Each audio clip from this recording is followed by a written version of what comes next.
Media మిత్రులకి నమస్కారం.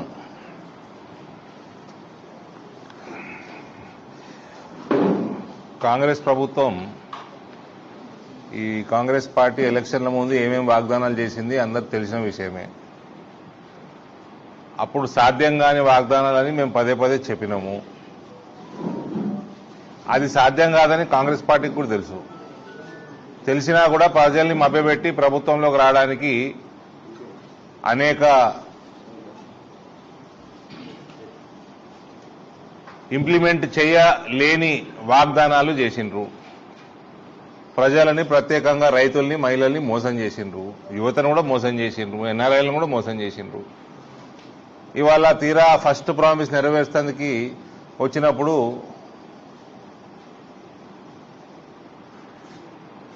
మన ప్రాంతంలో, మన జిల్లాలో 2,55,000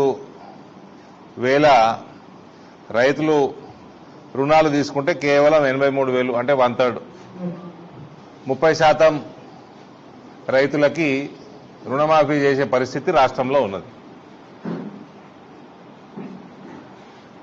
ఈ 2 లక్షల పైన ఉన్న వాళ్ళు, ఇక అన్నిటికంటే పెద్ద జోక్ ఏంటంటే 2 లక్షల పైన ఉన్న వాళ్ళంటే వాళ్ళు కట్టేస్తే కాంగ్రెస్ వాళ్ళంటే 2 లక్షలు ఇస్తారట.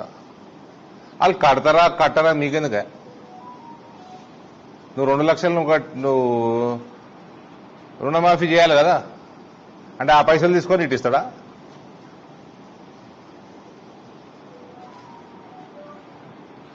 రేవంత్ రొటేషన్ చక్రవర్తి అని నాకు తెలుసు. ఇప్పుడు ఆ టాలెంట్ అంతా ఇప్పుడు ఇంప్లిమెంట్ చేస్తున్నాడు. అటు తీసుడు ఇటు అందించుడు తెలుసు, రేవంత్కి అలవాటే కదా. ఇప్పుడు అది ఇక్కడ ఇంప్లిమెంట్, రైతుల దగ్గర ఇంప్లిమెంట్ చేస్తా అంటే ఎట్లా? మా గంగన్న అంటుండే నేను, రొటేషన్ రేవంత్ రెడ్డి RRR అట.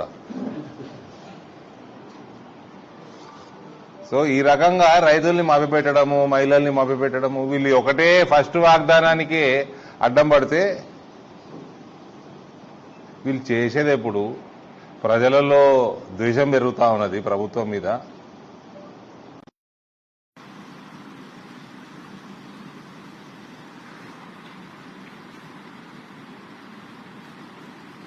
అప్పుడు మోసం చేసిండని కేసీఆర్ 10 సంవత్సరాలు అనేక వర్గాలని మోసం చేసిండని ఆయన ధర్మేసిండ్రు. ఇప్పుడు వీళ్ళొచ్చి ఫస్ట్ ప్రామిస్కే అడ్డం పడుతున్నారు.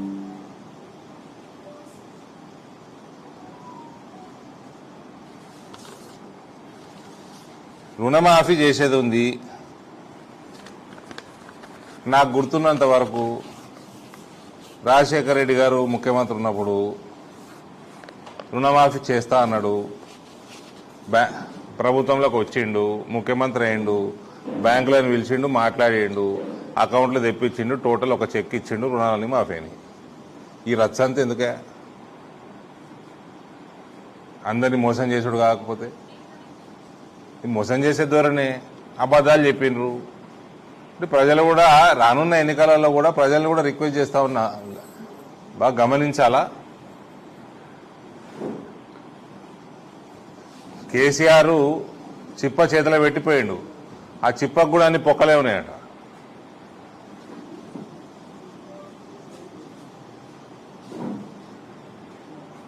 రైతాంగం రేపు ప్రత్యేకంగా చేపట్టిన ధర్నా కార్యక్రమానికి మా పార్టీ తరఫున, ఎంపీగా నా తరఫున పూర్తి మద్దతు, సంఘీభావం. ఎటువంటి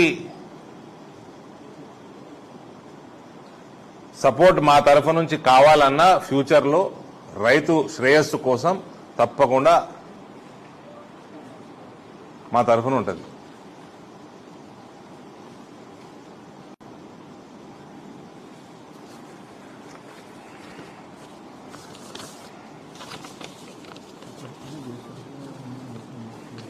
ఇప్పటికైనా చక్కగా బ్యాంకులను పిలుచుకోండి. ఈ షరతులు ఏమి మీరు మేనిఫెస్టోలో షరతులు పెట్టలేదు కదా. ఈ కేసీఆర్కి మీకు తేడా ఏమున్నది? ఏం తేడా ఉన్నది? అబద్ధాలు చెప్పుడు తప్ప. ఇప్పటికన్నా బ్యాంకులు పిలుచుకోండి, టోటల్ అమౌంట్ తెచ్చుకోండి. అయినా తెలుసు టోటల్ అమౌంట్ 40,000 కోట్లు, 42,000 కోట్లని వీళ్ళే అన్నారు. ఇచ్చింది 7,000 కోట్ల, 17 రాష్ట్రంలో 7,000 కోట్లు. 42 ఏడా 7 ఎక్కడా సరే ఎంత what ever it is actuals రుణాలు ఎన్ని ఉన్నాయో 2 లక్షల వరకు బ్యాంకులు అడిగితే తీసుకొచ్చి ఇస్తారు, బ్యాంకుకి చెక్కులు ఇచ్చారు, అయిపోయాయి. ఇంత రచ్చేందుకే? ఇంతకుముందు ప్రభుత్వాలు చేసినాయి కదా. కేసీఆర్ దొంగ, దగులుబాజీ. కేసీఆర్ టీఆర్ఎస్ పార్టీ నాయకత్వం అయితే ఉన్నదో వాళ్ళు చేసిన మోసాలు అంతా ఇంత కాదు.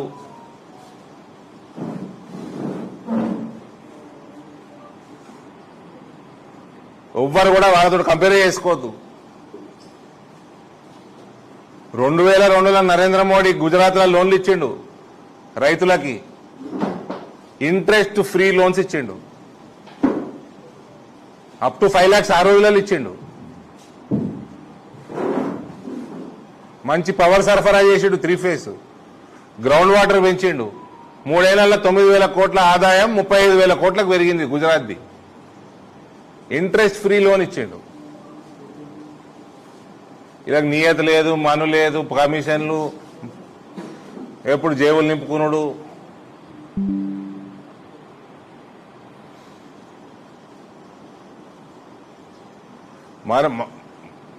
మళ్ళా మోసపోవద్దని నేను ప్రజానికానికి కూడా కోరుతా ఉన్నా. రేపు రైతులు చేపట్టే కార్యక్రమానికి మాత్రం పూర్తి స్థాయిలో సంఘీభావం. రేపు 24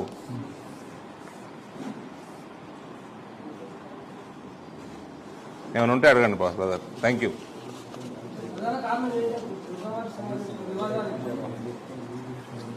ఇప్పుడు మొత్తం వివాదం ఏమన్నది ఇలా? వాళ్ళే 42,000 కోట్లు ఉన్నారు, వాళ్ళే 7,000 కోట్లు ఇచ్చారు. పనికి వాళ్ళ కండిషన్లన్నీ పెట్టిండ్రు. ఆ కండిషన్ అన్ని మేనిఫెస్టోని పెట్టాలి కదా, ముందే పెట్టాలి కదా. బడ్జెట్లో వేసి 30% రైతులకు అందుతుంది, 70% అందుతలేదు రాష్ట్రంలో. మన జిల్లాలో అయితే 30%కే అందింది. మన జిల్లాలో బలమైన రైతాంగం, బ్రహ్మాండమైన పంటలు, ఫర్టైల్ ల్యాండ్స్. మన జిల్లా తర్వాత ఎక్కడైనా అగ్రికల్చర్. ఇక్కడ రైతులతో పెట్టుకుంటే భజంత్రి చేస్తారు.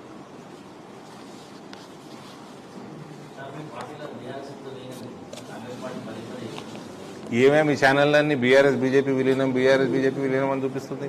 ఎవరన్నా చెప్పిర్రా? ఇదిగోండి, ఇలా రేపు రాజకీయాలల్లా ఈడ గెలుస్తుండు, అటు దుంకుతున్నాడు, ఆడ గెలుస్తుండు, ఇటు దుంకుతున్నాడు. కల్వకుంట్ల చంద్రశేఖరరావు, కేటీఆర్, కవిత, ఈ ముగ్గురికి బీజేపీ తోటి జీవితాంతం ఎటువంటి సంబంధం ఉండదు, క్వశ్చనే లేదు. ఇక వేరే వాళ్ళు ఎటు దుంకుతారో ఎటు పోతారో అవన్నీ నడుస్తూనే. ఆల్రెడీ కాంగ్రెస్ విలీనం అయ్యారు కదా, కాలేదు ఎమ్మెల్యేలు. ఒక ఎమ్మెల్యే అయితే పోయి ఎంపీ నిలవాడే కాంగ్రెస్ టికెట్ మీద. మళ్ళీ మీరు బీజేపీ బీఆర్ఎస్ విలీనం అంటారు ఏంది? మీ ఛానళ్ళు మీరేనా విలీనమైనరా? అక్కడ ఎమ్మెల్యేలు పోయిండ్రు, కాంగ్రెస్లో జాయిన్ అయ్యారు. అంతకుముందు కాంగ్రెస్ వాడు పోయిండు, బీఆర్ఎస్లో జాయిన్ అయ్యాడు. మా దగ్గర బండి సంజయ్ చెప్పాయి, మా దగ్గర వాడు జాయిన్ కావాలంటే రిజైన్ చేసి రావాలని. వీళ్ళు ముగ్గురు ఈ ట్రిపుల్ కే అవుతున్నదో, కేసీఆర్, కేటీఆర్, కవిత సచ్చినా కూడా వీళ్ళు బీజేపీ దగ్గరలో రానియరు. ఏం తెచ్చోదులు ఇంకో హెచ్చా?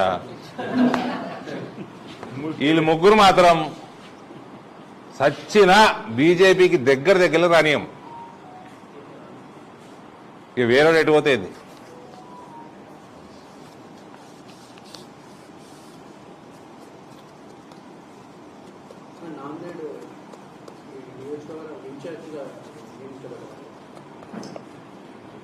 ఇప్పుడు పోతుంది ప్రెస్ మీట్ కాగానే నాందేడే పోయేది.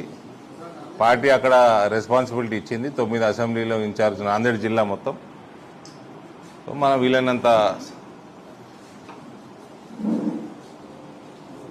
మనం చేసి పార్టీ బలోపేతానికి చేసి అక్కడ మంచి రిజల్ట్స్ వచ్చేటట్టు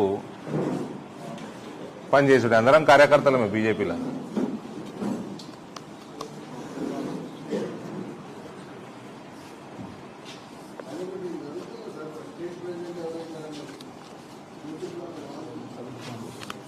ఎలక్షన్లు గెలిపించేటోడు స్టేట్ ప్రెసిడెంట్ కావాలి. సింపుల్. ఎవడైతే ఎలక్షన్లు గెలిపించగలుగుతారో వాళ్ళనే స్టేట్ ప్రెసిడెంట్ చేయాలి.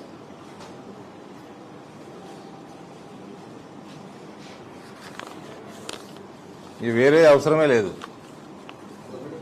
అదొకటే.